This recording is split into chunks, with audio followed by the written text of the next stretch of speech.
Le Nissan Kick-Split 2025 a beaucoup de plus. Apple CarPlay intégré pour jouer vos tunes préférées, des fonctions avancées de sécurité, un rendement énergétique remarquable, puis même la petite odeur de char neuf qu'on aime tant. Tout ça en plus pour moins. Le Nissan Kick-Split 2025 est le véhicule neuf le plus abordable au Québec. Achetez-le à partir de seulement 22 774 $, incluant un rabais à l'achat comptant de 2 600 $. Profitez de cette offre avantageuse chez votre concessionnaire dès maintenant. Jusqu'au 2 mars, des conditions s'appliquent. Détails chez Nissan. Our next guest is here to bring us some light. You know, we always say, Quebec, we don't have everything. You know, we don't have Red Lobster. We don't have Olive Garden. Man, Quebec, we don't have so many things. But our next guest is going to tell us about the things that we here in Quebec, we get first. And there's good reason to that. Petrina Gentile, automotive journalist extraordinaire, back on the program. Hi, Petrina. Hi, how are you? I'm doing great. How's life in Autoland? Oh, it's good. Still slowing down, like not as what it was like before. There are some trips that have just started. There was a Venta drive with Toyota in Ottawa this week, which was an overnight stay. I unfortunately declined that because I didn't really feel comfortable going to Ottawa overnight. Yeah, and that's because you didn't want to touch politicians, right? That's why. Exactly. Nothing to do with the virus. It's about the politicians. That's right. Okay, Petrina, I want to talk to you about electric and hybrid electric vehicles that are coming soon, and it goes to what I said off the top here. Quebec, we don't have to wait. It's not like everything else. We have to wait till everyone else gets it, then we finally get it. In the matter of electric and hybrids, we're getting these cars first. Tell us what's coming and why we get them first. Okay, well, you get them first largely because of the provincial incentives that you have for EVs. So what is that, $8,000, coupled with the federal rebate of $5,000. It's a $13,000 off of a price, and we know that electric vehicles certainly cost much more. So we have, for example, the 2021 RAV4 Prime plug-in hybrid from Toyota. And this is the fastest and most powerful RAV4 ever built. It has a 2.5-liter four-cylinder engine mated to two motors.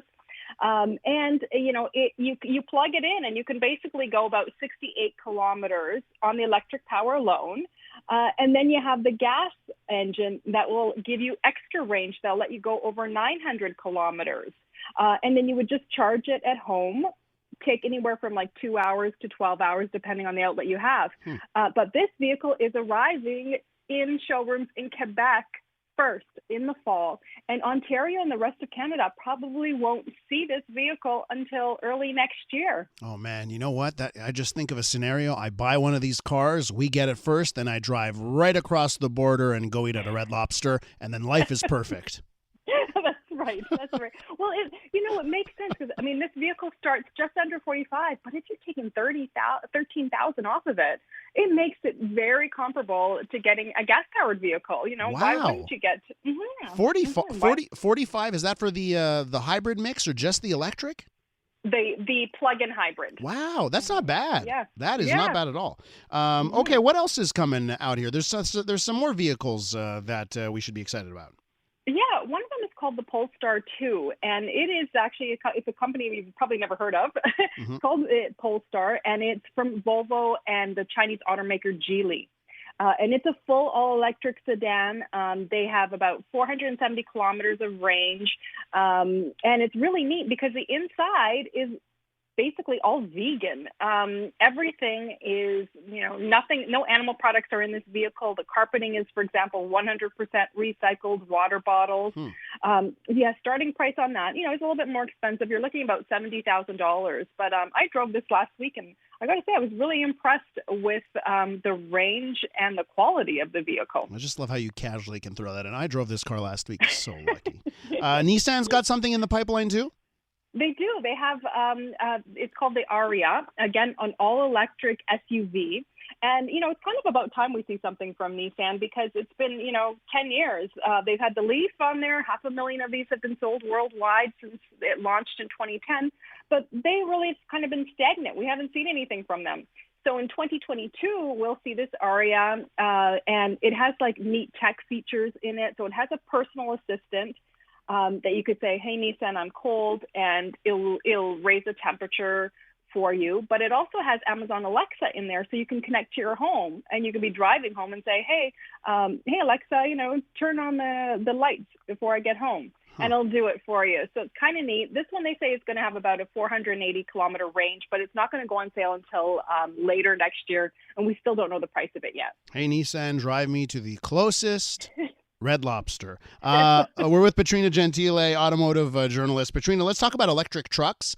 There's a war brewing, right? This is a segment. It's always been a moneymaker for the car industry, right? Big old trucks. They make a lot of money on them. But now, obviously, people want electric vehicles as well. What's happening in this space? Oh my gosh, this is so competitive. It's unbelievable how many electric vehicle trucks that we're going to be seeing in the next little while. Tesla's one sort of starting it off with a Cybertruck. They say that over 700,000 of these have been pre-sold. And they say it's going to have a range up to 804 kilometers. But you also have a lot of other startup companies that are bringing electric trucks to the market. So Bollinger in Michigan, they have the B2 electric truck. And it's cool because it has foldable and removable body panels and doors and roofs. You can really get a comfortable feel with it, but it's very expensive. That one is around $125,000. Apparently, Canada is a big market for this vehicle. A lot of people have purchased it already or pre-ordered it. There's also Rivian. They have their R12. Another startup company that's from California. Nikola has one as well.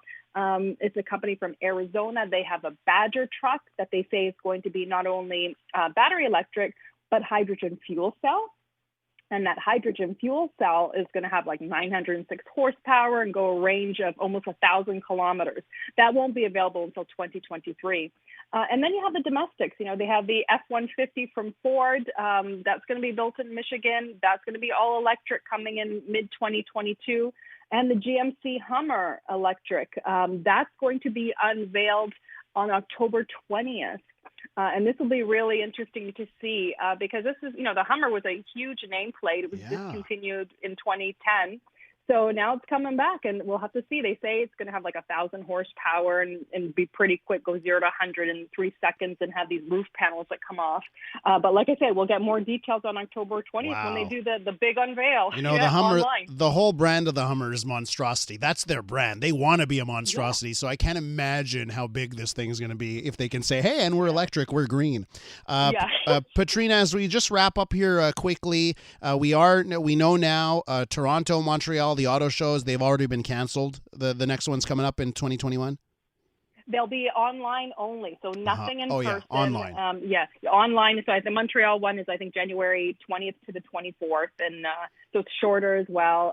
Toronto as well, shorter in mid-February. The only one that did an auto show this year was Beijing Auto Show, the only international auto show, which was last week, and it was pretty shocking to see how many people were there and how many people were really wearing masks.